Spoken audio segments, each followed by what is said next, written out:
Unacademy. Let's crack it. Hello दोस्तों, Unacademy के Hindi YouTube channel पर एक बार फिर से आप सभी का बहुत बहुत स्वागत है। तो जैसा आपको पता है कि यूपीएससी की मेंस परीक्षा शुरू हो चुकी है और उसमें जो पहला और बहुत महत्वपूर्ण पेपर निबंध का है वो हो चुका है। हमारे पास भी पेपर आ चुका है। तो उम्मीद है कई सारे अभ्यर्थी आप में से जो लोग मेंस लिख रहे थे उन्होंने वहां पर जाकर अच्छा अनुभव प्राप्त किया होगा, निबंधों को लिखने में थोड़ी सहजता प्राप्त की होगी। इस बार के जो निबंध हैं उनके टॉपिक्स बहुत कठिन नहीं हैं। अभी हम एक एक करके देखेंगे। तो आज हम ये सीखेंगे कि 2024 और 2025 या आने वाले समय में जो विद्यार्थी परीक्षाएं देना चाह रहे हैं उन्हें निबंध को लेकर के किस तरह की अप्रोच रखनी चाहिए, किस तरह की चीजों को समझ करके वे अपने अभ्यास में शामिल करें ताकि आने वाली परीक्षाओं में उन्हें इस तरह के विषयों जो कि इस बार के पेपर में पूछे गए हैं, अभी उस पर बात करेंगे, वो कैसे उससे पार पा सकते हैं कि या कैसे उस पर एक बेहतर सामग्री, एक बेहतर निबंध लिख सकते हैं जिसको पढ़ करके परीक्षक उनको अच्छे नंबर देने के लिए बाध्य हो जाएं। आज की इस चर्चा में इस पर बात करेंगे, साथ ही पिछले वर्षों के पेपरों को भी देखेंगे ताकि एक ट्रेंड का पता चल सके कि किस तरह से निबंधों के पूछे जाने की प्रकृति अभी बनी हुई है। तो कैसे लिखा जाए एक अच्छा निबंध, ये आज के हमारे इस टॉपिक का मूल सवाल है।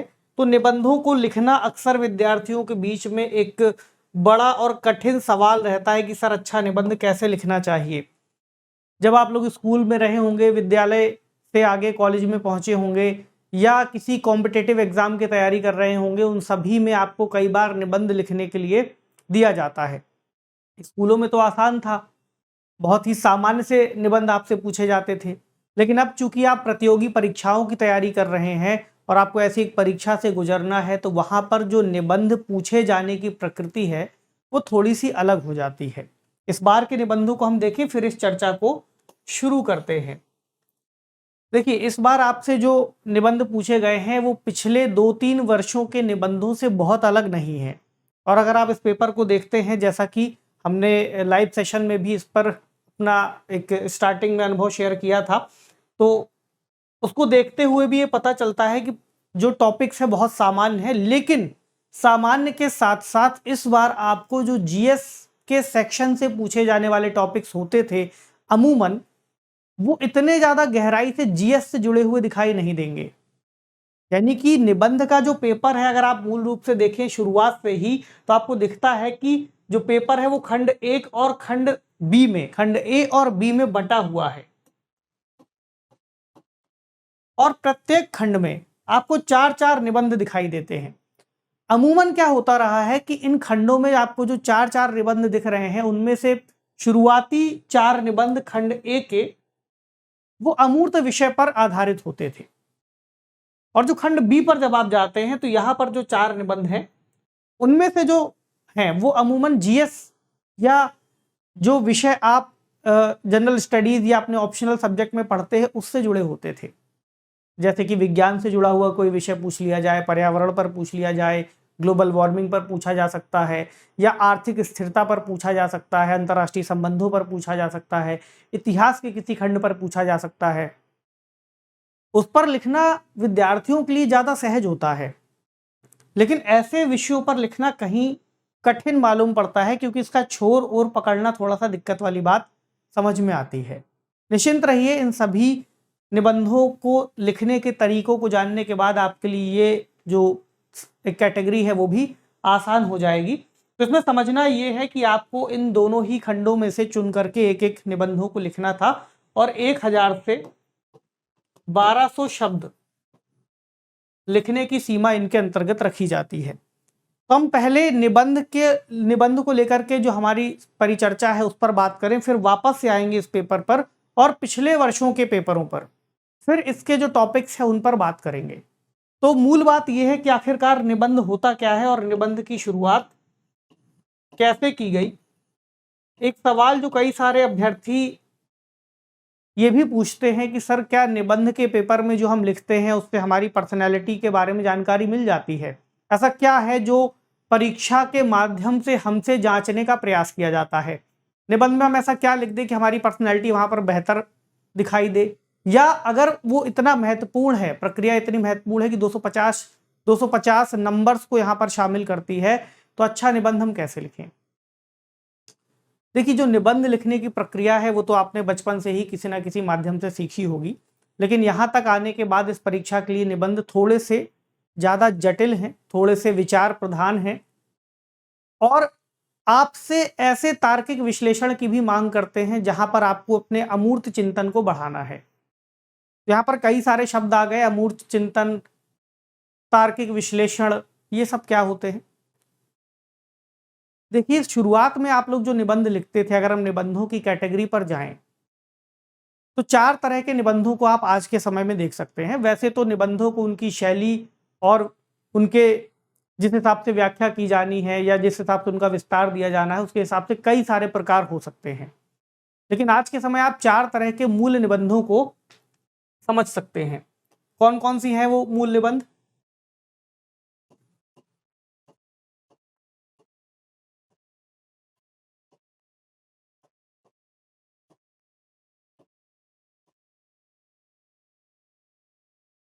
सबसे पहले तो एक सामान्य कैटेगरी हो सकती है वर्णन करने वाले निबंधों की।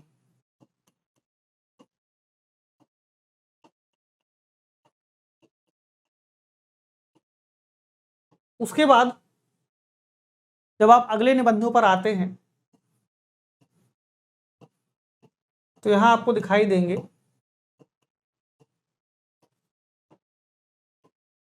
कल्पना प्रधान निबंध। उसके बाद कैटेगरी को आगे बढ़ाइए, फिर आपको मिलेंगे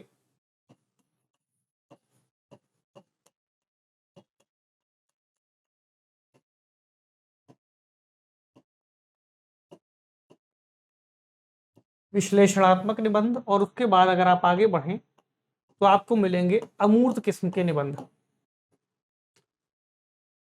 किसी भी व्यक्ति के विकास के क्रम में जिस हिसाब से वो सीखता है, आपको विकास का क्रम भी कुछ ऐसा ही दिखाई पड़ेगा। याद कीजिए, जब आप कक्षाओं में निबंध लिखते थे छोटी क्लासेस में, तो आपको जो निबंध दिए जाते थे वो वर्णन प्रधान होते थे। कैसे? मान लीजिए आपको गाय पर निबंध लिखने के लिए दे दिया गया, तो आपने गाय पर निबंध लिखा कि गाय एक बहुत ही सामान्य सा जानवर है जिसके 4 पैर होते हैं, एक पूंछ होती है, गाय हमें दूध देती है, सीधा साधा जीव है, घास खाती है या चारा खाती है। आपने उसका वर्णन कर दिया। ये शुरुआती निबंध थे। उसके बाद जब आप थोड़ा सा और आगे बढ़े, कुछ और कक्षाओं में पहुंचे, 10th में, 12th में, तो आपको थोड़े से अलग तरह के निबंध मिले। कल्पनाशील, यदि मैं भारत का प्रधानमंत्री होता, या अगर इस दुनिया पर प्रलय आ जाती और प्रलय का दिन कल ही होता तो आज मैं क्या करता। या फिर कोई ऐसा भी विषय मिल सकता था आपको कि अगर ईश्वर मेरे सामने आ जाता तो आप क्या करते। तो ये कुछ कल्पनाओं पर आधारित विषय हैं जो पूछे जाते हैं। उसके बाद जब आप विश्वविद्यालय स्तर पर पहुंचते हैं और आपकी तर्क करने की क्षमता और बेहतर होती है, आपकी बुद्धि बेहतर होती है और आप विश्लेषण कर पाते हैं, तब आपको ऐसे निबंध दिए जाते हैं जहां पर आप अपने समाज और अपने आसपास की स्थितियों को देख करके किसी विषय का विश्लेषण कर पाए। जैसे कि एक विषय ये हो सकता है कि बदलते राजनीतिक परिदृश्य में महिलाओं की बदलती भूमिका पर कोई टिप्पणी कीजिए, या फिर समान नागरिक संहिता पर कोई सवाल पूछा जा सकता है जिस पर आपको विषय का ज्ञान हो, उन तथ्यों के बारे में जानकारी हो जो उस खास विषय से जुड़ते हों, तो आप लिख पाएंगे विश्लेषणात्मक निबंध। उसके बाद अगर एक और आगे बढ़िए जहां पर जो चिंतन है वो किसी भी ब्रैकेट में बंधा ना हो, जहां आपको कोई एक विषय से ना जोड़ा जाए, बल्कि एक खुली बात हो जिसमें आप कुछ भी अपने चिंतन मनन के आधार पर, अपनी कल्पनाओं के आधार पर, अपने तर्कों के आधार पर, अनुभव के आधार पर किसी विषय पर अपनी बात को रखें, तो वो आता है फिर अमूर्त निबंध की कैटेगरी में। जैसे कि अगर आप इस साल के भी निबंधों को देखेंगे तो कुछ उदाहरण आपको मिलते हैं, लगभग सभी इस तरह से हैं।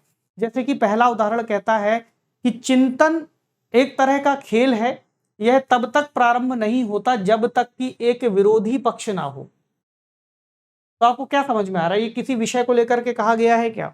या फिर एक और देख लीजिए, सभी भटकने वाले गुम नहीं होते हैं। अब इसमें कितनी सारी संभावनाएं छुपी हैं, एक शब्द में कितने सारे अर्थ हो सकते हैं। सभी भटकने वाले गुम नहीं होते हैं। तो पहले तो आपको ये समझना पड़ेगा कि आखिर जो भटकने वाले शब्द लिखा गया है, कौन भटक रहा है, कहाँ भटक रहा है, गुम हो रहा है या नहीं हो रहा है।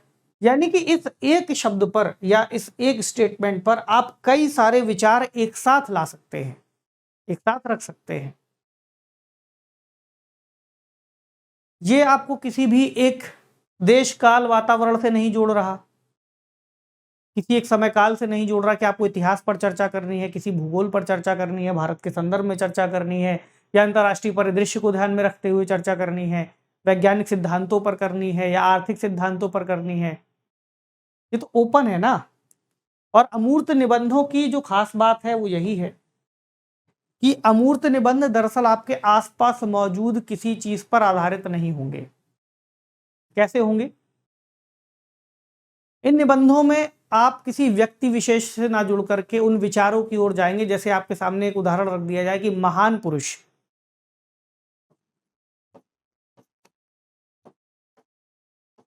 तो जो महान पुरुष है इसकी कोई निश्चित या तय की गई परिभाषा तो है नहीं। इसमें महानता जो है वह अमूर्त शब्द है, विचार है।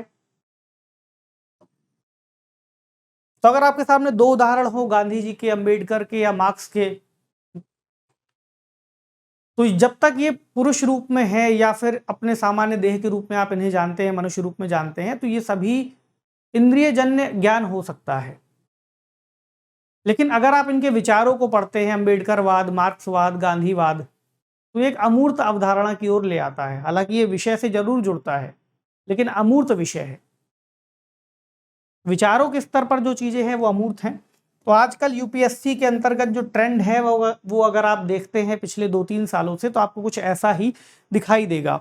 चलिए पहले के कुछ पेपरों को भी देख लें।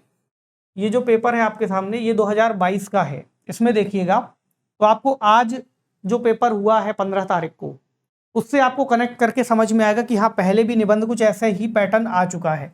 इसमें भी खंड ए और खंड बी आपको दिखाई दे रहा है। और पहला देखिए, आर्थिक समृद्धि हासिल करने के मामले में वन सर्वोत्तम प्रतिमान होते हैं। थोड़ा सा है, ऐसा नहीं कि बिल्कुल ही अमूर्त है, मूर्त है, थोड़े से सब्जेक्ट का ज्ञान है, लेकिन इतना नहीं कि एकदम स्पष्ट हो। अगला देखिए, कवि संसार के अनधिकृत रूप से मान्य विधायक होते हैं। अगला, इतिहास वैज्ञानिक मनुष्य के रूमानी मनुष्य पर विजय हासिल करने का एक सिलसिला है। जहाज बंदरगाह के भीतर सुरक्षित होता है, परंतु इसके लिए तो वह होता नहीं है ना। तो आपको समझ में आ रहा है कि जो स्टेटमेंट दिए हैं वो इतने भी सीधे नहीं है कि आप सीधे सीधे किसी एक मुद्दे पर अपनी राय रख सकें या अपने विचार रख सकें। अगला देखिए, छप्पर मरम्मत करने का समय तभी होता है जब धूप खिली हुई हो। इसके अलावा जब, अगला क्या कहता है कि आप उसी नदी में दोबारा नहीं उतर सकते। हर असमंजस के लिए मुस्कुराहट ही चुनिंदा साधन है। केवल इसलिए कि आपके पास विकल्प हैं, इसका अर्थ कदापि नहीं है कि उनमें से किसी को भी ठीक होना ही होगा। तो कई बार विद्यार्थियों के सामने ऐसे किसी निबंध को पढ़ करके सबसे बड़ी चुनौती तो यही होती है कि इसका सही अर्थ क्या है। काफी ज्यादा समय इस बात पर खर्च हो जाता है कि इसका सही अर्थ निकल पा रहा है या नहीं, और कई बार ऐसा होता है जब अर्थ ना सही निकल पाए तो आपके पूरे निबंध की जो दिशा है वो भटक जाती है। तो निबंध कैसे अच्छा लिखना है, इस पर अगर आपसे कोई सवाल पूछे, या एक निबंध तो यही हो सकता है कि कैसे लिखे अच्छा निबंध, इस पर भी आप एक निबंध लिख सकते हैं। या फिर जो विषय आपको दिए जा रहे हैं, जैसे अगर आप 2021 वाला पेपर देखेंगे, इसमें भी आपको कुछ ऐसे ही विषय दिखाई देते हैं। आत्मसंधान की प्रक्रिया आप तकनीकी रूप से बाह्य स्रोतों को सौंप दी गई है। आपकी मेरे बारे में धारणा आपकी सोच दर्शाती है। आपके प्रति मेरी प्रतिक्रिया मेरा संस्कार है।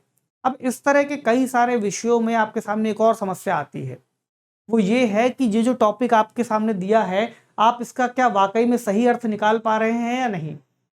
कई बार ऐसा भी होगा कि जो हिंदी में शब्द लिखे हैं उसका अर्थ थोड़ा सा ज्यादा अलग हो। यानी कि अगर आपको सही अर्थ को समझना है तो आप इसका इंग्लिश वाला सेंटेंस जरूर पढ़िए। जैसे your perception of me is a reflection of you, my reaction to you is a awareness of me. अब इसी को देखिए हिंदी में कितना अलग लिख दिया है। My reaction to you is an awareness of me, और उसको लिख दिया है कि आपके प्रति मेरी प्रतिक्रिया मेरा संस्कार है। समझ रहे हैं? या अवेयरनेस शब्द का अगर आप अर्थ समझेंगे तो ज्यादा स्पष्ट या ज्यादा करीब पहुंच पाएंगे, बजाय उसके कि संस्कार को पढ़ें। ऐसे अगर आप इस साल के पेपर को भी देखते हैं, इसमें भी आपको कुछ ऐसी चीजें यहां पर दिखाई दे जाएंगी। जैसे कि इस वाले को देखिए, जो गणित वाला जो दिया है सेक्शन बी में, गणित ज्ञान का संगीत है। गणित ज्ञान का संगीत है, और ज्ञान शब्द को अगर आप यहां जाकर के देखेंगे तो mathematics is the music of reason. अब रीजन की बात कर रहा है तो रीजन तो एक तर्क हो सकता है, विश्लेषण हो सकता है, रीजनिंग के थ्रू बात कर सकता है। Mathematics is the music of reason. क्या ये ज्यादा करीब नहीं लग रहा आपको कि कारणों का संगीत है, या मैथमेटिक्स उस तर्क को दर्शाता है जिसके चलते किसी भी प्रॉब्लम को सॉल्व किया जा सकता है, वो तार्किक तरीका है। अब इस पर निबंध कैसे फ्रेम होगा, उस पर कई सारी बातें और होंगी, लेकिन पहले जो उसका मूल अर्थ है वो आपको समझना होगा। फिर इस पक्ष में लिखना है या विपक्ष में लिखना है वो आप बाद में तय करेंगे, वो बाद की प्रक्रिया का हिस्सा है। तो पहले तो सबसे जरूरी यही है कि आप इसका अर्थ निकाल पाएं। तो निबंध लिखने की परंपरा का अगर आप थोड़ा सा इतिहास जानना चाहें तो हमारे संस्कृत के प्राचीन ग्रंथों में निबंध शब्द का उल्लेख मिल जाता है। और निबंध लिखने की परंपरा पहले के समय में अगर आप समझें तो प्राचीन धर्म ग्रंथों की व्याख्या के आधार पर ही इसको देखा जाता था भारतीय परंपरा में। और फिर आने वाले समय में जो अगले लेखक होते थे या आचार्य होते थे, वो उन धर्म ग्रंथों पर लिखी गई टीकाओं पर अपने विचार व्यक्त करते थे, कुछ विरोधी विचारों को लेकर के एक एक करके उनका खंडन करते थे। तो ये जो व्यवस्था थी आज के इस निबंध से थोड़ी सी अलग है।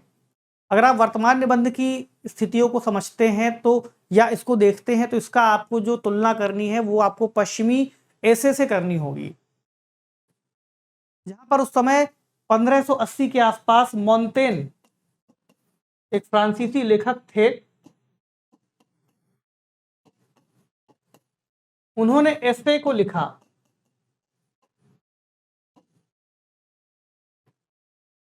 और शुरुआती परंपरा का विकास यहां से दिखाई देता है। उसके बाद अगर आप इसी में एक और नाम जोड़ना चाहें तो 1597 के आसपास फ्रांसिस बेकन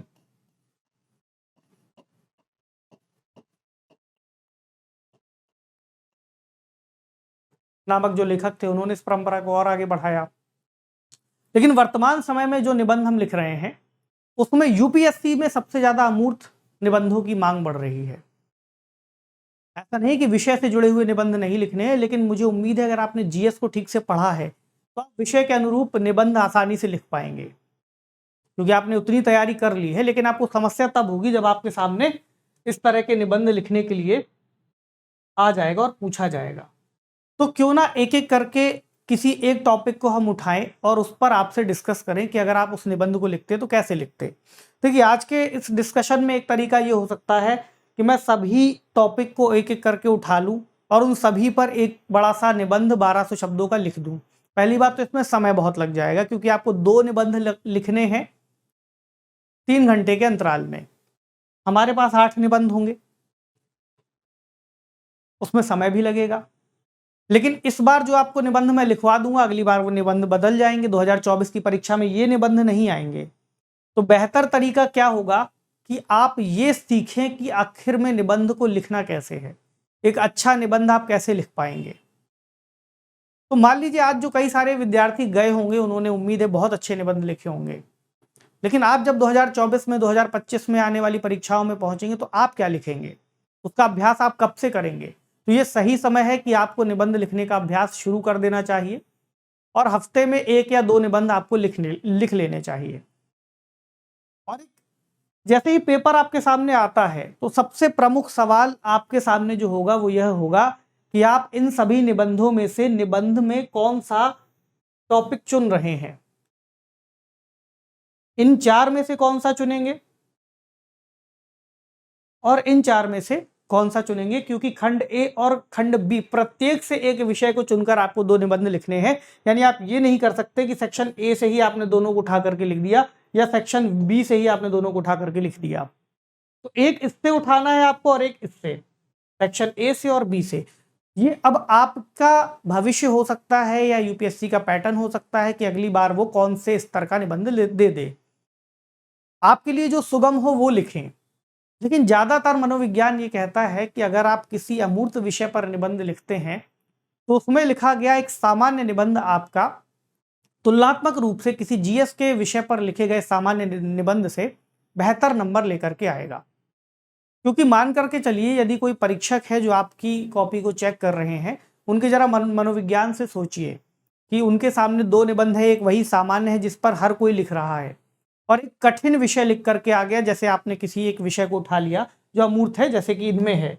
बहरहाल इस बार के जो पेपर है उसमें तो लगभग सभी अमूर्त है, लेकिन सेक्शन बी में आपको थोड़ा सा सोसाइटी वाला एंगल दिख जाएगा। जैसे कि इस वाले में है 5वें में, लड़कियां बंदिशों के तथा लड़के अपेक्षा के बोझ तले दबे हुए होते हैं, दोनों ही समान रूप से हानिकारक व्यवस्थाएं हैं।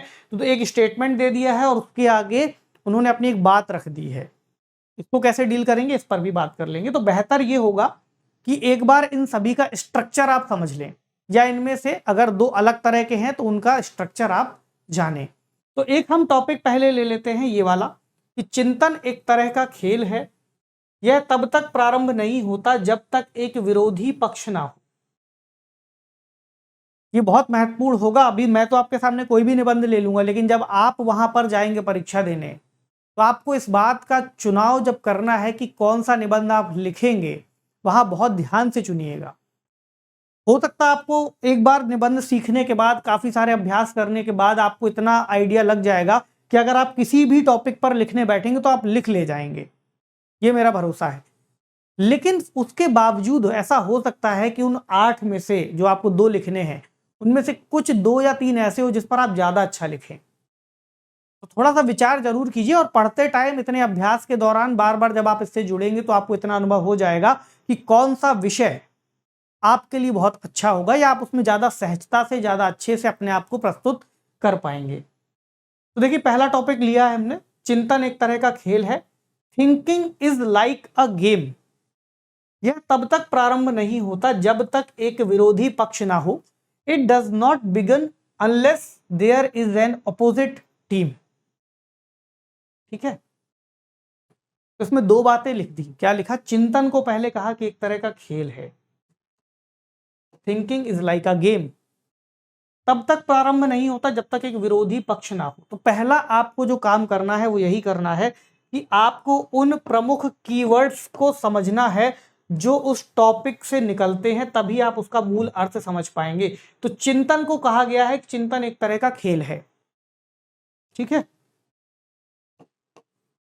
जो तब तक प्रारंभ नहीं होता, यानी चिंतन तब तक आपका प्रारंभ नहीं होगा जब तक कोई विरोधी पक्ष ना हो। यानी कि इसका अर्थ क्या ये कहा जा सकता है कि चिंतन के प्रारंभ होने के लिए किसी विरोधी विचार का होना आवश्यक है। तो अगर आप इस निबंध को लिखने बैठेंगे तो आप क्या क्या सोचेंगे? पहले तो आपको किसी भी निबंध को लिखते समय उसका अर्थ निकालना है कि उसका सही अर्थ क्या है।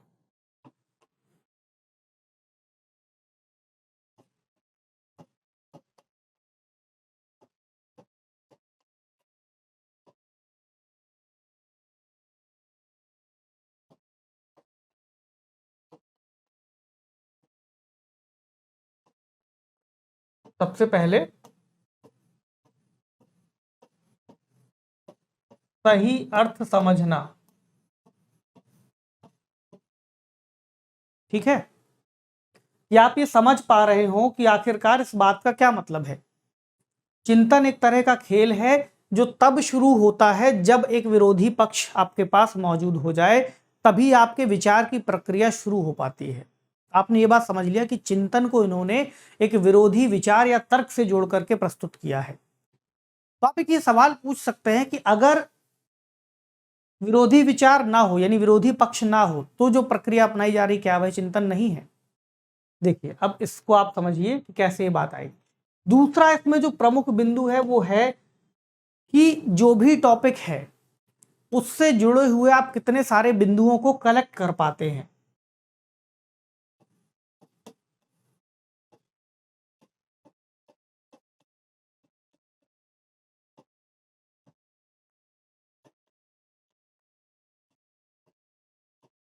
एक तरह से जो डायमेंशन खोलने की बात आती है वो आपको यहां पर मिलेगी। बेसिक स्ट्रक्चर की बात मैं आपसे बता रहा हूं कि कैसे एक निबंध को आपको तैयार करना होता है। उसके बाद जब आप सही अर्थ समझ लेंगे, बिंदु और सामग्री एकत्रित कर लेंगे, फिर आपको जो अगला बिंदु मिलेगा वो होगा उस निबंध की भूमिका लिखना।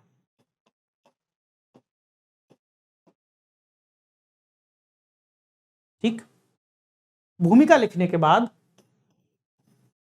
आप आगे बढ़ेंगे, फिर आप लिखेंगे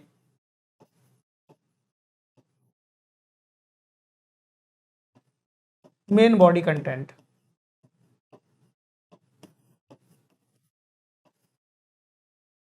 जब आप मेन बॉडी पूरी कर लें उसके बाद आप आएंगे निष्कर्ष पर।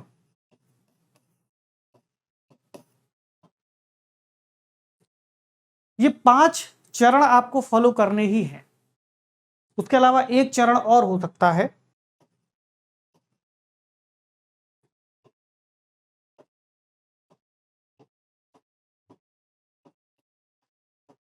वो है पुनः निरीक्षण या पुनरीक्षण का। अगर आपके पास समय बचा है तो आप वापस जाकर जरूर एक बार देख लें कि आपने जिन चीजों को लिखा है क्या वह उस तरह से लिखी गई है या नहीं, और जहां पर भी आपको लगता है छोटे मोटे सुधार कर ले, मात्रा बिंदी ठीक कर ले, पूर्ण विराम, अल्प विराम, इन्वर्टेड कॉमा लगा दें। ठीक है, तो एक एक करके हम अभी इसी निबंध पर इन सभी बातों को लागू करके देख लेते हैं, तो आपको आइडिया लग जाएगा कि कैसे लिखना है, कैसे आपको सोचना है। तो पहला जो बात थी कि सही अर्थ समझना, पहले आप इसका एक अर्थ समझ लें कि चिंतन एक तरह का खेल है। यह तब तक प्रारंभ नहीं होता जब तक एक विरोधी पक्ष ना हो। इसको यहां पर लिख लेते हैं। जब भी आप कोई भी निबंध लिखना शुरू करेंगे तो सबसे पहले आप उस निबंध का शीर्षक लिखेंगे। कई बार ऐसा हो जाता है कि विद्यार्थी पूरा निबंध लिख करके आ जाते हैं और शीर्षक वहां पर नहीं लिखते, शीर्षक भूल जाते हैं। तो जो एग्जामिनर है उनको ये ध्यान में रखना पड़ता है बार बार कि अच्छा वाकई में ये किस निबंध को लेकर के इन्होंने लिखा है। तो आप जितनी ज्यादा समस्या एग्जामिनर को देंगे उतने ही ज्यादा उनके हाथों से कम अंक आपके लिए छूटेंगे। तो आपको करना यह है कि उनको सुविधा देनी है, और सुविधा कैसे देनी है, लिख करके देनी है। तो टॉपिक है चिंतन एक तरह का खेल है।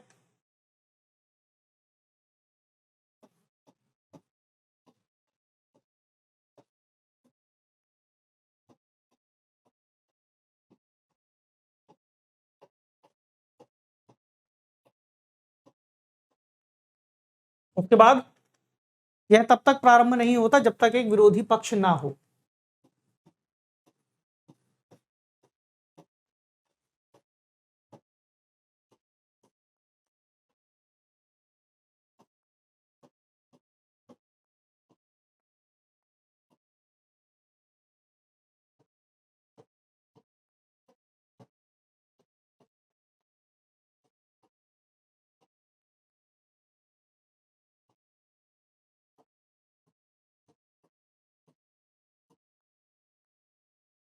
ये हो गया आपका टॉपिक। टॉपिक लिख लिया आपने। अब आप उसके बाद निबंध लिखना शुरू कर सकते हैं। और निबंध लिखने से पहले मतलब इसमें क्या लिखना है जितना महत्वपूर्ण वो है, उससे ज्यादा महत्वपूर्ण ये भी है कि कैसे लिखना है। तो इस क्लास में आप यही सीख रहे हैं कि कैसे लिखना है। आपने जब ये समझ लिया कि यहाँ पर चिंतन की बात की गई है तो सबसे पहले आप शब्दों का अर्थ निकालना सीखिए कि हर एक शब्द का क्या अर्थ बनता है। चिंतन एक तरह का खेल है। यह तब तक प्रारंभ नहीं होता जब तक एक विरोधी पक्ष ना हो। तो आपको यहाँ पर लिखते समय मैं आपको एक एक करके सारी बातें स्पष्ट कर दूंगा कि मेन बॉडी को आप कैसे बनाएंगे, भूमिका को कैसे बनाएंगे, निष्कर्ष को कैसे बनाएंगे, कितने तरह से बना सकते हैं। तो चिंतन पर बात की गई है, पहले समझ जाए कि चिंतन को खेल बताया गया है। तो सबसे पहले आप ये सोचिए कि चिंतन खेल क्या है, कैसे इसको एक खेल कह सकते हैं। फिर आपको ये भी सोचना है कि विरोधी पक्ष जब होता है तब वह प्रक्रिया कैसे चिंतन बनती है, कौन कौन से विरोधी पक्ष हो सकते हैं। जैसा कि पहले मैंने आपको बताया कि सही अर्थ समझ लेना, उसके बाद जरूरी है बिंदु और सामग्री एकत्रित करना। और ये वाला पॉइंट भी बहुत महत्वपूर्ण है, अर्थ समझने जितना ही ये भी महत्वपूर्ण है। फिर तो आप लिखना शुरू कर लेंगे। तो अर्थ के बाद जब आप ये समझेंगे कि आखिरकार इसको लिखना कैसे है या बिंदु कौन कौन से होने चाहिए, तब आप अपने आप से एक सवाल पूछ लीजिए। सबसे पहले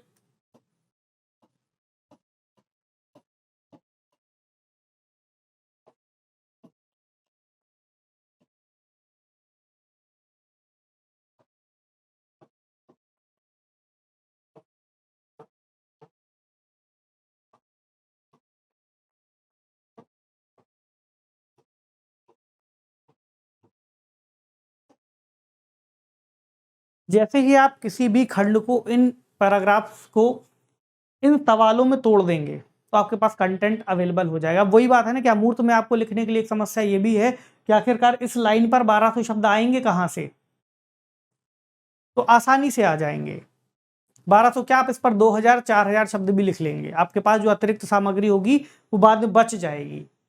तो आप सबसे पहले समझ लीजिए क्या, कौन, कहां, कब, कैसे, क्यों, कैसे इस्तेमाल करेंगे। सोचिए चिंतन एक तरह का खेल है, तो इसको ऐसा खेल क्यों कहा गया है। सबसे पहले तो चिंतन क्या है इसको बताइए।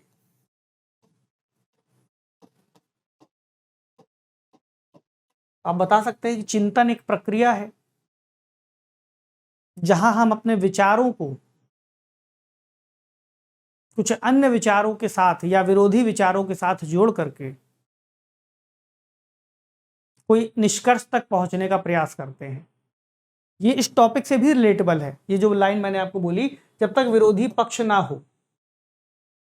एक आयाम ये हुआ, दूसरा आयाम ये भी हो गया कि आप इसके या तो पक्ष में लिख सकते हैं या विपक्ष में लिख सकते हैं या दोनों को ही संतुलित रूप से लिख सकते हैं। आपको अगर लग रहा है कि जो बात लिखी है स्टेटमेंट एकदम ठीक है, तो जाइए आप एकदम इसी स्टेटमेंट के साथ जाइए, 70-80% इस बात पर लिख दीजिए कि इसके पक्ष में लिख दीजिए। उसके बाद जहां पर आपको लगता है कि इस पर कोई और आर्ग्यूमेंट हो सकते हैं तो वो लिख दीजिए। लेकिन जब आप उसको कंक्लूड करेंगे, इस बात को स्थापित करते हुए आप कंक्लूड कीजिए, जब तक आपके पास आपका विरोधी तर्क या विरोधी पक्ष बहुत मजबूती से उपलब्ध ना हो। ठीक, तो पक्ष और विपक्ष पर भी आप ध्यान रख सकते हैं। और ये जो बातें मैंने आपको बोली ये केवल इस टॉपिक पर नहीं, अगर आप यही बातें इस पर जोड़ते हैं तो भी आपको समझ में आ जाएगा। जैसे दूरदर्शी निर्णय तभी लिए जाते हैं जब अंतर्ज्ञान और तर्क का परस्पर मेल होता है। तो पहले आपको क्या समझ लेना है कि आखिरकार दूरदर्शी निर्णय होते कौन से हैं, किन्हें आप दूरदर्शी निर्णय कह रहे हैं, कब कब लिए गए हैं, किसने लिए हैं, कैसे लिए हैं, उनका प्रभाव क्या हुआ है। और जब अंतर्ज्ञान और तर्क का परस्पर मेल हुआ है या होता है, तो क्या हमेशा दूरदर्शी निर्णय तभी होते हैं जब अंतर्ज्ञान और तर्क का परस्पर मेल होता है। इसमें कुछ कीवर्ड भी हैं जिन पर आपको ध्यान रखना होता है, जैसे कि केवल, साथ साथ, भी, इन शब्दों को थोड़ा सा समझना है। इसलिए जरूरी है ताकि आप समझ जाएं, जैसे तभी लिए जाते हैं, इसका मतलब ये इस बात पर जोर दे रहा है, ये अपनी बात पर बल दे रहा है कि दूरदर्शी निर्णय तभी लिए जाते हैं जब अंतर्ज्ञान और तर्क का परस्पर मेल होता है। तो आप इसके पक्ष और विपक्ष पर भी जा सकते हैं, जैसा कि हमने पीछे भी चर्चा किया।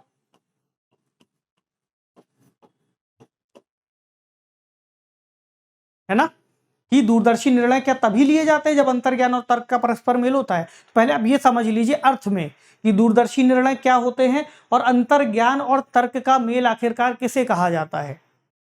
उसके बाद आप कहेंगे कि ऐसा निर्णय किसने लिया था, कब लिया था, क्यों लिया था। कई सारे उदाहरण आपको मिल सकते हैं। आपको महात्मा गांधी का उदाहरण मिल सकता है।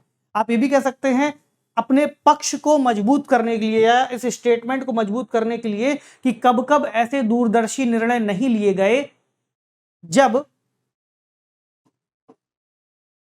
अंतर्ज्ञान और तर्क को शामिल नहीं किया गया, और उन अदूरदर्शी निर्णयों का रिजल्ट क्या निकला। जैसे कि आप द्वितीय विश्व युद्ध का संदर्भ ले सकते हैं, आप हिटलर वाली बात बता सकते हैं कि हिटलर के निर्णय जब तक तर्क और अंतर्ज्ञान पर आधारित थे तब तक तो ठीक था, दूरदर्शी कहे जा रहे थे। लेकिन जैसे ही हिटलर ने एक अगला फ्रंट रशिया के खिलाफ खोल दिया, बजाय उसके जब वो बाकी पश्चिमी फ्रंटों पर भी लड़ रहा था, वो हिटलर के उस दौर की एक सबसे बड़ी गलती मानी जाती है। तो क्या उसने अंतर्ज्ञान और तर्क का सहारा लिया था, इस बात को समझते हुए कि रशिया पर हमला करना, उसको साइबेरिया तक लेकर के जाना या 2 फ्रंट पर युद्ध को खोल देना उसकी हार का कारण बन सकता है। क्या वह निर्णय दूरदर्शी था? या आप ऐसे भी अगर किसी निर्णय को सोच पाए जिसमें केवल अंतर्ज्ञान और तर्क का ही मेल ना हो, उसमें कुछ और चीजें भी शामिल हों, तब भी दूरदर्शी निर्णय हो सकता है। यानी आप एक बात ये भी लिख सकते हैं कि दूरदर्शी निर्णय लेने के लिए केवल अंतर्ज्ञान और तर्क ही आवश्यक नहीं, इसके अलावा और भी चीजें हो सकती हैं। यानी आप इस स्टेटमेंट की लिमिटेशन को बताते हुए फिर इस पर अगले उदाहरण लिख सकते हैं। ठीक है, ऐसा ही आप यहां पर भी आ सकते हैं। रचनात्मकता की प्रेरणा लौकिकता में चमत्कार ढूंढने के प्रयास से उपजती है, हाँ या ना। उपजती है या नहीं उपजती है। इसके अलावा रचनात्मकता की प्रेरणा की बात की गई है, तो केवल लौकिकता में चमत्कार ढूंढने के प्रयास से ही उपजती है क्या? अलौकिकता में अगर चमत्कार ढूंढने का प्रयास किया जाए या अलौकिकता से जोड़ा जाए, मतलब आप उदाहरण दे सकते हैं कि लौकिकता में चमत्कार ढूंढ रहे थे, जैसे कौन? जैसे न्यूटन। तो न्यूटन ने ये देखा कि हाँ, एक सेब जो है जमीन की ओर गिरा है, तो ये जमीन पर ही क्यों गिरा, ये ऊपर क्यों नहीं चला गया, है ना? तो लौकिकता में उन्होंने ढूंढा इस बात को। लेकिन बुद्ध के लिए क्या कहेंगे? बुद्ध कहाँ ढूंढ रहे थे? लौकिकता में ढूंढ रहे थे या उन्होंने अलौकिकता में चीजों को ढूंढा? आप ऐसा भी कोई उदाहरण लिख सकते हैं। तो उदाहरणों की आपके पास कमी नहीं होगी। इसमें एक बात आप और शामिल कर सकते हैं कि इन बिंदुओं के अलावा इसमें आप कुछ और पहलुओं को भी जब जोड़ देंगे तो आपको समझ आएगा कि हाँ, अब आपके लिए लिखना और आसान होता जा रहा है। जैसे कि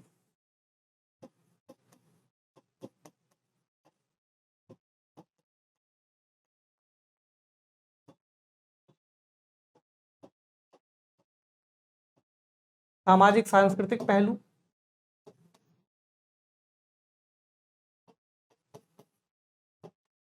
आर्थिक पहलू, ऐतिहासिक पहलू, है ना? इसके अलावा दार्शनिक पहलू, मनोवैज्ञानिक पहलू,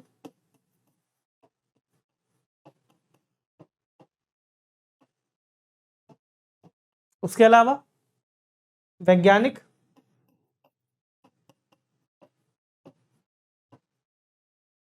अच्छा यहां पर आप एक और जोड़ सकते हैं, यहां लिख देते हैं प्रशासनिक,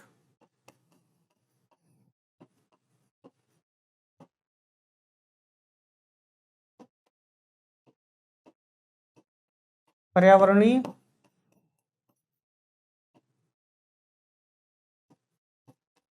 भौगोलिक,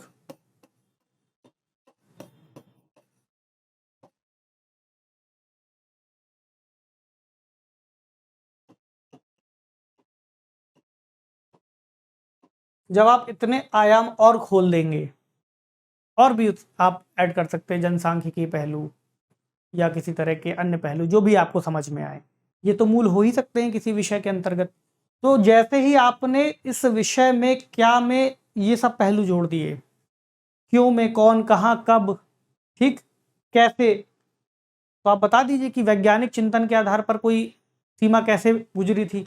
या जैसे यहाँ पर हमने इस विषय में न्यूटन का उदाहरण लिया, या इस वाले में हमने न्यूटन का उदाहरण लिया।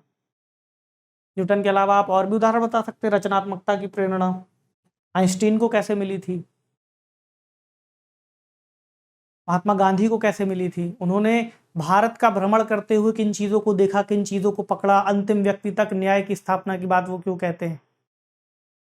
क्या रचनात्मक निकला लौकिकता से?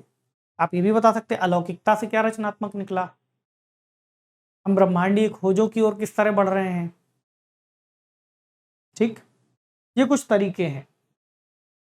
जैसे कि ये भी ले लीजिए, यहाँ पर जिस समाज में अधिक न्याय होता है उस समाज को दान की कम आवश्यकता पड़ती है। या फिर शिक्षा वह है जो विद्यालय में सीखी गई बातों को भूल जाने के बाद भी शेष रह जाती है। बहुत अच्छा विषय है, आप इस पर भी लिख सकते थे क्योंकि आपको लिखना है ही। तो शिक्षा वह है जो विद्यालय में सीखी गई बातों को भूल जाने के बाद भी शेष रह जाती है।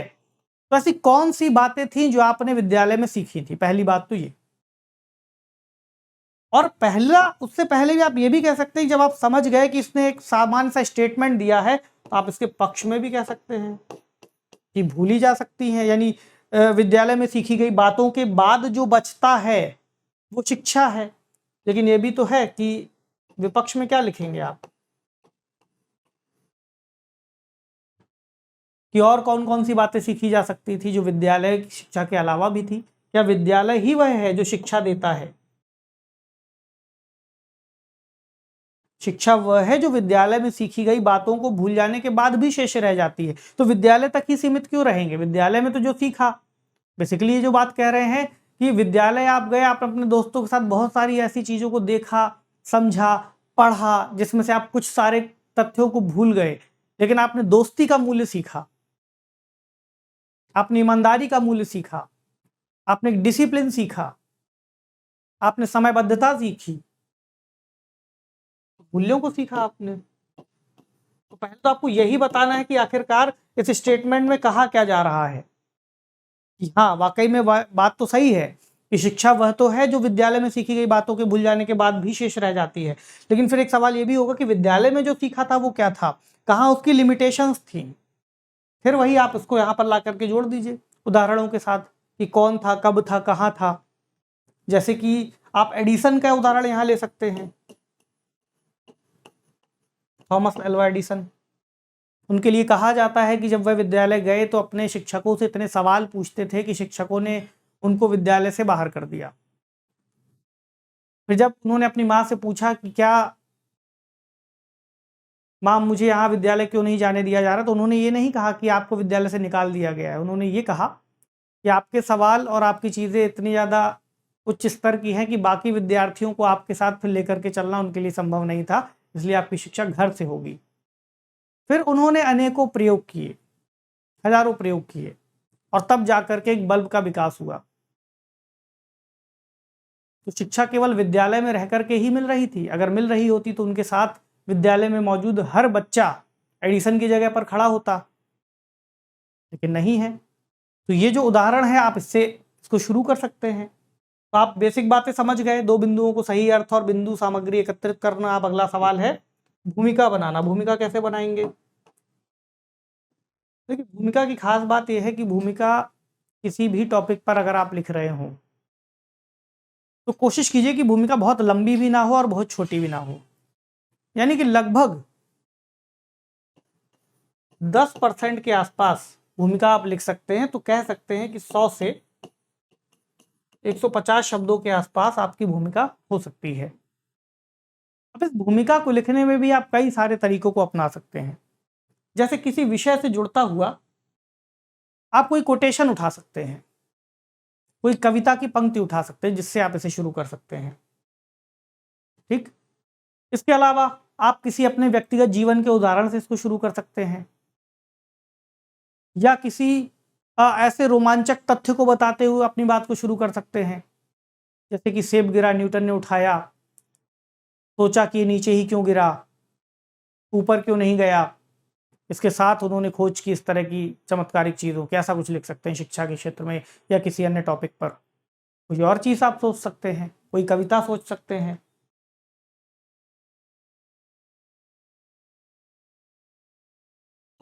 इस पर लिख सकते हैं। जब तक अंतर्ज्ञान और तर्क का परस्पर मेल ना हो, दूरदर्शी निर्णय तभी लिए जाते हैं।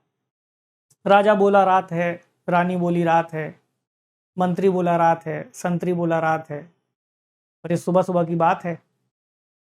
तो ऐसे प्रासंगिक कोटेशंस को आप लीजिए जो आपके उस निबंध के टॉपिक से मेल खाते हो। ऐसे ना लीजिए जो बहुत दूर दूर तक बिल्कुल भी उनसे किसी भी तरह का जुड़ाव या समानता ना रखें। ठीक है, कुछ इस तरह से आप भूमिका की शुरुआत कर सकते हैं। फिर जब आप आएंगे मुख्य बॉडी में, तो मुख्य बॉडी लिखना अमूमन आसान होता है, क्योंकि आप मुख्य बॉडी में बहुत सारे जो तत्व हमने यहाँ पर शामिल किए उसके साथ मिलकर के पूरा निबंध आप आसानी से लिख पाएंगे।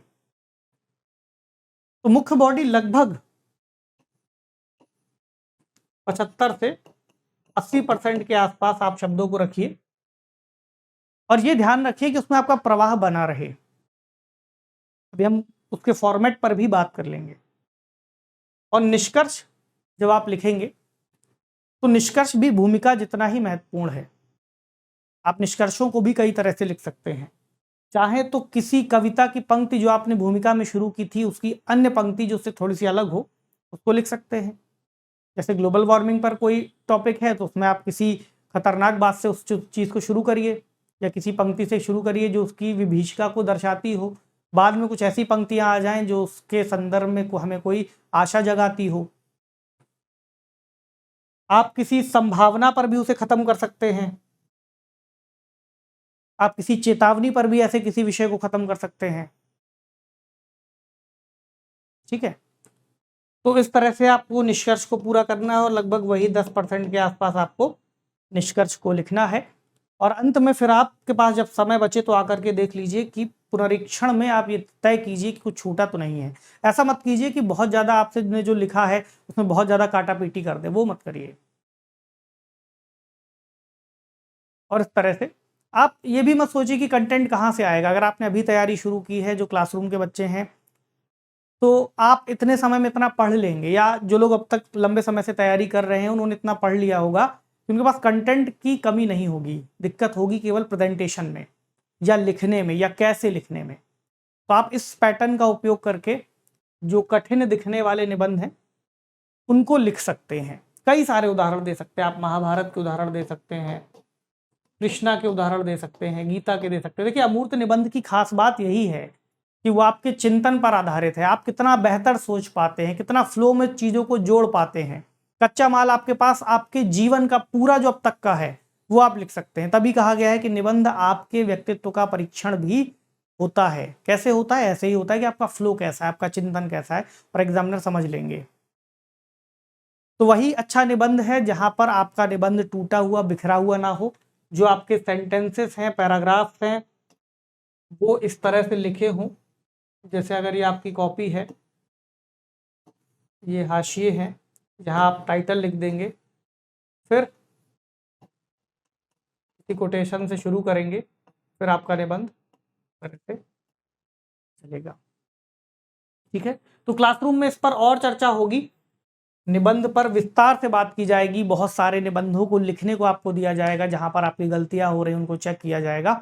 अभी चूंकि पेपर हल हुआ है, कठिन लग रहा होगा, उतना कठिन था नहीं। जिन लोगों ने अभ्यास किया है वो देख सकते हैं, और इस प्रक्रिया को जिन्होंने फॉलो किया होगा, उम्मीद है उन्होंने बहुत अच्छे निबंध लिखे होंगे। अब रिजल्ट आएगा तो पता भी चलेगा। लेकिन जो लोग इस प्रक्रिया से डर रहे हैं, उनको लग रहा है कि निबंध बहुत कठिन है, तो परेशान होने की जरूरत नहीं है।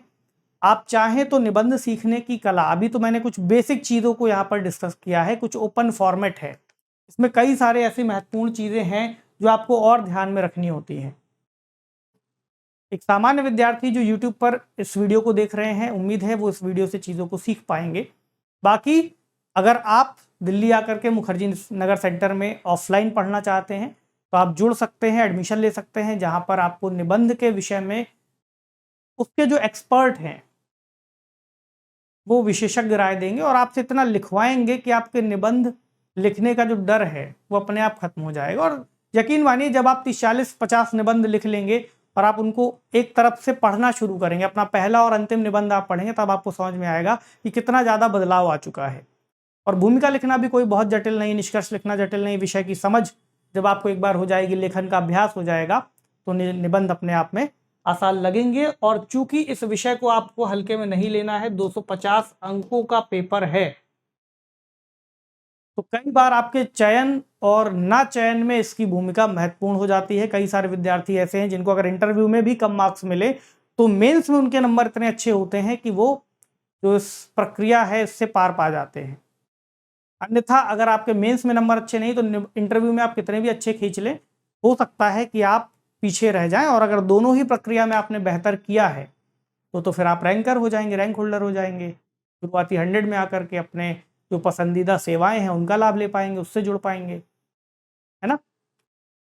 तो निबंध की प्रक्रिया से जुड़े रहिए, इसको करते रहिए। और अगर किसी तरह के कोई सवाल हो, मन में दुविधा हो, अभी भी कुछ ना समझ में आया हो, या लेखन अभ्यास से जुड़ा हुआ कोई प्रश्न हो, तो आप कमेंट सेक्शन में लिख सकते हैं, उसका उत्तर आपको दिया जाएगा। बाकी अगर निबंध को और अच्छे से सीखना है तो क्लासरूम प्रोग्राम से जुड़ सकते हैं, जहाँ पर आपको निबंध का प्रॉपर अभ्यास कराया जाएगा।